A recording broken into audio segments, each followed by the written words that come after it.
saw the World Cup posters, the stadiums, the flags, the polished speeches, the clean, smiling promises from football's highest office, but almost nobody noticed the unease building underneath it all, because this was supposed to be the most ambitious World Cup in history. And instead, with the tournament now at the edge of the calendar, something strange happened. Countries did not just prepare for FIFA's 2026 World Cup. They started pushing back against it, not with one dramatic explosion, not with one official boycott, but with warnings, petitions, ultimatums, legal pressure, political tension, fan revolts, and one of the most unusual travel arrangements football has ever seen. And once you start pulling on that thread, the whole story begins to shift. At first, the official version sounded simple enough. FIFA said everything was on track. The tournament would go ahead across the United States, Mexico, and Canada. The squads would arrive, the matches would be played, the world would watch. Football would do what football always does, swallow the noise and move forward. That was the public story. But behind the scenes, something else was happening. The first sign was not a protest banner. It was a warning. Iran had qualified for the tournament on sporting merit. No debate there. They earned their place on the pitch. But then politics crashed straight into football, and suddenly the question was not whether Iran belonged in the World Cup. The question became whether Iran could even function inside it. Reports suggested the Iranian sports minister publicly claimed the country should not participate under any circumstances. FIFA's president, according to those reports, rushed to shut that down and insisted Iran would take part. That alone tells you how tense the situation had become.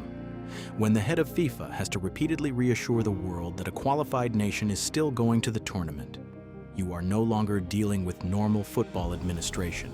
You are dealing with a crisis. And then came the detail that changed everything. Iran's federation reportedly issued demands, not rumors, not whispers from a cafe outside a stadium. Demands. Visa guarantees, protection for players and staff, respect for their flag and anthem, a secure environment at airports, hotels, and transport routes, even requests involving where they would base themselves during the tournament. That is where the case started to look less like routine logistics and more like a confidential file being negotiated between football, diplomacy, and fear. Because the most unusual part was not that Iran wanted guarantees, it was where they ended up. Instead of a normal camp inside the United States, the team reportedly moved its base to Mexico in a border city arrangement that would allow them to cross into the United States only for matches, then return afterward. Think about that for a second. A World Cup team traveling across an international border before and after group stage games while trying to recover, train, sleep, and compete at the highest level. That is not normal tournament planning. That is a workaround. And workarounds usually mean one thing. The original plan was too fragile to survive contact with reality. But that was only the first layer, because while Iran's situation grabbed attention, Europe was quietly boiling. And in some countries, the resistance did not come from the fans first, it came from the institutions.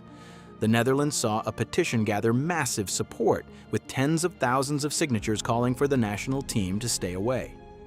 Nobody slams the door. They leave it slightly open and hope nobody notices, but the fans noticed. And fans, unlike federations, do not speak in diplomatic language, they speak in absence. Online groups formed around boycott calls, hashtags spread. Supporters questioned ticket prices, travel costs, and the feeling that the tournament was being sold to them as a global celebration while quietly becoming something else entirely. Then came the market signals, and those are often the most honest part of any football story. Ticket resale prices began falling in the secondary market. That is not just a pricing issue, it is a warning. Because markets do not care about speeches. Markets react to belief. And if supporters begin to doubt the scale, fairness, or atmosphere of a World Cup, the numbers start to speak in a language FIFA cannot easily control.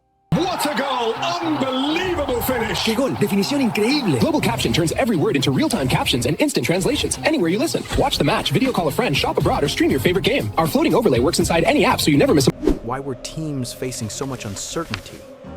Why were federations sounding so cautious? Why did the world's biggest football event suddenly feel like it needed so many exceptions? That is where the evidence begins to matter. The timeline matters. The statements matter. The travel plans matter. The political reactions matter. Because when you place them side by side, you see a tournament that was never just about football.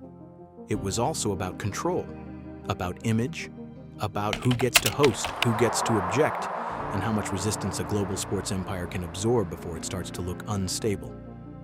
And that is the deeper investigation here. Not whether the matches will be played. They will.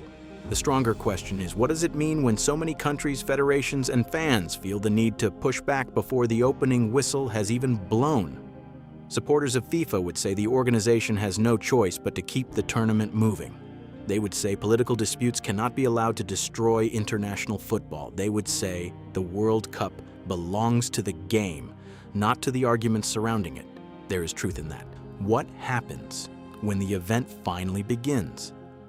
What happens when the speeches are over and the first ball is kicked? Does the football erase the controversy just as it always has? Or does this tournament carry the weight of everything that came before it?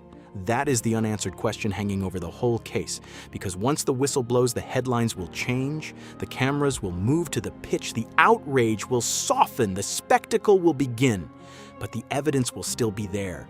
The petitions, the warnings, the border crossings, the ticket backlash, the unease, hidden in plain sight. So maybe this was never just a World Cup buildup. Maybe it was a warning sign. Maybe it was football's biggest institutions being reminded that global events cannot survive on branding alone. Maybe it was proof that the world is no longer willing to accept every decision in silence. Or maybe it was something even more unsettling. The game itself is forced to compete with the story around it. The case is still open. The World Cup will still begin. But the questions will not disappear just because the anthem starts playing. And in football, the truth is often most visible right before everyone tries to look away. The truth was always there, hidden in plain sight. Imagine watching content from anywhere in the world and instantly understanding every word. With global caption, you get real-time captions and translations across videos, live streams, and more. No language barriers, just pure connection. The first 1,000 users get 24 hours free. Download now and experience content without limits.